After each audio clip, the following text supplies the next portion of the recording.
Hello my dear kids, how are you all? I hope you all are doing well. So today in this video we are going to read the chapter first of your book Supplementary, and the name of the chapter is The Tiny Teacher. So who is this tiny teacher?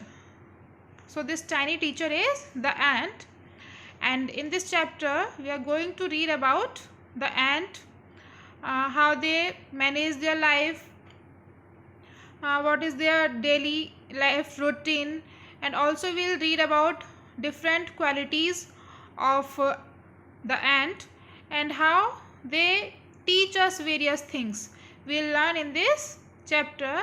And because we get to learn a lot of things from the ant, that's why it has been referred as the tiny teacher.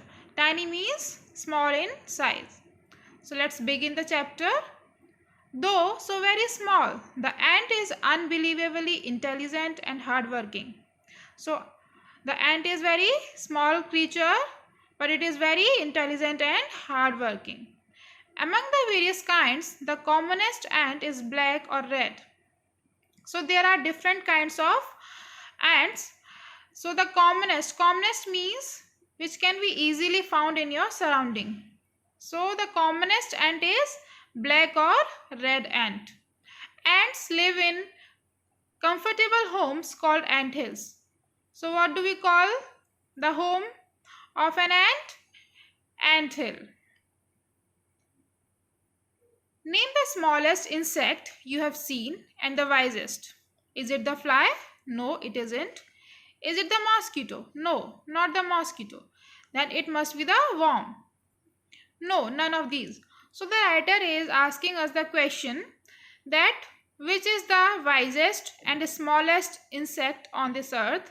So it is not the fly, it is not the mosquito, and it must be the worm. No, even the worm is not the smallest and the wisest on this earth.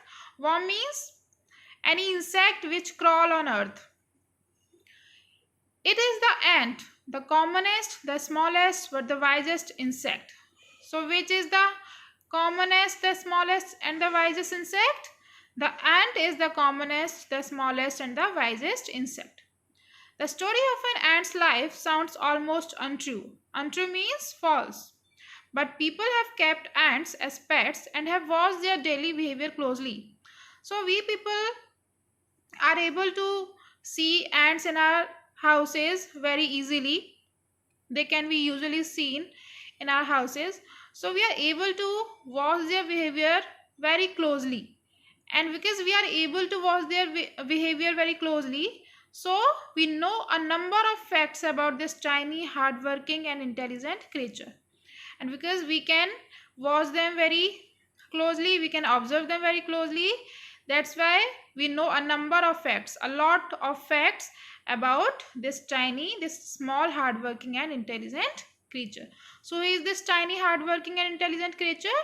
The ant is the tiny, hardworking and intelligent creature. An ant uses its feelers or antennae to talk to other ants by passing messages through them. So how do an ant talk to other ant? By their feelers or antennae. They pass their messages through their antennae to each other. Watch a row of ants moving up or down the wall. So the ants always move in a row, and each ant greets all the others coming from the opposite direction by touching their feelers. So how do they greet? They greet each other by touching their antennae. As you can see in the picture also, there are two, the bigger ants, they are touching each other's antennae. So this is the way of greeting each other. So I hope students you have understood this much. Now let's come to the next paragraph. There are many kinds of ants. Now in this paragraph we will see the different kinds of ants. The commonest among them are the black or red ones. So which are the commonest category of the ants? Black or red ones. We have seen them since we were children. So you people also have seen them in your houses but haven't paid enough attention to them. But what we do, we usually ignore them. We don't pay enough attention to them. Where do they live? In their comfortable homes called nests or anthills. So where do the ants live? They live in their homes, and their homes are known as nests or anthills. Each has hundreds of little rooms and passages. Now each means anthill. Okay. So each anthill has hundreds of little rooms.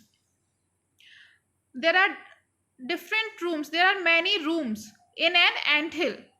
In some of these rooms, the queen ant lays eggs. So some rooms are reserved for queen ant, and in those rooms, queen ant lays eggs. Others are nurseries for the young ones called grubs. So the young ones of the ants are known as grubs, and the rooms reserved for the young ones are known as nurseries. Workers have their reserved quarters. Even the workers have their reserved quarters. Quarters means houses, or you can say rooms. They spend most of their time searching for food. So what is the work of workers? They have to search food. Some rooms serve as storehouses for this food, and there are some rooms in an anthill which are used as storehouses for storing food. Soldiers have separate barracks. Barracks means a building where a soldier live. So a kind of house for soldiers. So soldiers also have their separate houses. No worker has ever tried to live in a soldier's house. No soldier has ever gone out searching for food. So they divide their work, and they do their work on their own. They never interfere in each other's work. For example, a worker never goes out to live in a soldier's house, and a soldier also never goes out to search for food. No worker or soldier or cleaner has ever harmed a grub, and no one harms a grub. Grub is a young one of the ant. So you see, an ant's life is very peaceful. Each does its share of work intelligently and bravely, and never fights with other members of the group. So in this way, an ant lead a very peaceful life. They do not fight with each other, they do not interfere in each other's work, and they do their work very honestly. So students, in this paragraph we have read about different kinds of ants. So what are the different kinds of ants? So the different kinds of ants we have read in this paragraph are queen ant, grubs, workers, soldiers, and cleaners. So these are the different kinds of ants. So we have second part of this chapter also. We'll cover the second part in the next video. So till then, you read this chapter and try to understand. I'll see you in the next video. Bye bye. Take care.